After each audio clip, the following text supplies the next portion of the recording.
Communication is like mixing up chemicals. Sometimes it leads to exciting discoveries. Sometimes it just blows up. Wouldn't it be great? And blow-ups are messy. Blow-ups either in a chemical lab, in a conference room, or over the dining room table. Wouldn't it be wonderful if we could figure out a way to lessen the amount of blow-ups we have and increase the amount of exciting discoveries? I have a formula. It's called the L.U.V.E. formula. But before I talk to you about my L.U.V.E. formula, I want to talk to you about why I am so passionate about communication. My literal nickname growing up was Shy. If you were to meet my mother on the street, she would introduce you to her two daughters, Donna and Shy. Growing up shy was like living my life in a straitjacket. I was able to break out of that straitjacket, and now I am devoted to releasing other people from the straitjacket of ineffectual communication. But before we can improve communication, I think it's important to figure out the chemistry of communication. And what I mean by that is what our brain does on communication, or what I should say is what our brains do on communication, because as many people know, we have three brains. Scientists call it the triune brain. We have our first brain, which is our instinctual brain, which deals with keeping us safe and alive. And some people call that the lizard brain. And then we have our second brain, which is our mammalian brain, which is our monkey brain. And that brain houses all our emotions and our feelings.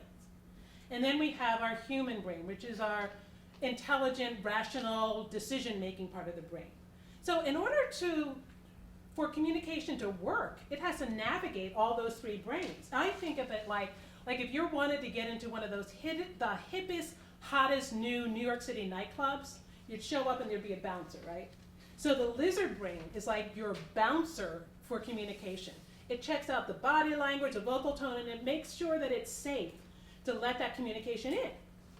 So if it deems that it's safe to let that communication in, it ushers it into a waiting room, which is ruled by the monkey brain.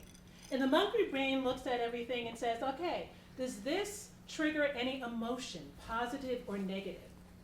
And if it triggers a negative emotion, well, then the monkey brain starts to freak out, right? And he starts sending out and deploying its chemical weapon, which is cortisol. And it starts to shut down our human brain. So there we are. If our human brain is shut down and our logical brain is out of the picture, that leaves the monkey and the lizard running the show. And that's what leads to messy blow-ups. But we can alter the process of that messy blow-up with the L.U.V.E. formula. L.U.V.E. stands for listen, understand, validate, and explore. So whenever you encounter an individual, especially if it's someone that you have an issue with, start with listening. And I mean really listening. Listen with your ears and your eyes. Listen with the intent to empathize, not criticize. Second, understand. Say something that indicates that you understand where that person is coming from. Even if you don't agree with them, you can understand them. Third is to validate. Find something inside that person to agree with or validate, because when a person feels validated and understood, they issue positive feelings. And then the monkey brain sends out its feel-good hormones. And the feel-good hormones start to build rapport. And once you start to build rapport, you can invite the fourth element, which is explore. Find ways to explore a mutual understanding. You can explore by expressing a new opinion or expressing yourself and your differing opinion or a fresh new idea. You can also explore by asking exploratory questions that often have the result of shifting that person to a new way of thinking. I believe that now, more than ever, we need to carefully cultivate our communication. And I believe the L.U.V.E. formula can do that.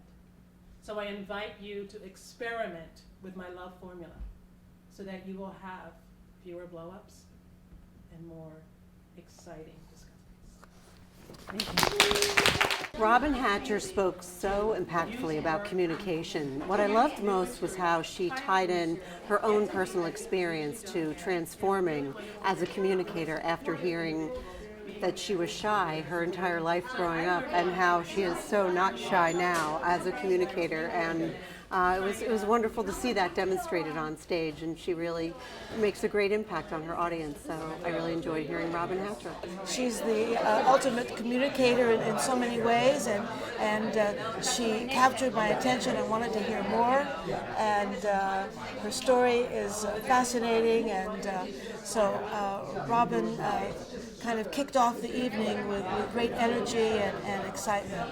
She spoke on the topic of communication and the chemistry of it. And she was a little bit of a nerd. And yeah, she did touch upon neuroscience, but I will tell you that her topic is spot on. And I truly enjoyed, everything that she came to the table with.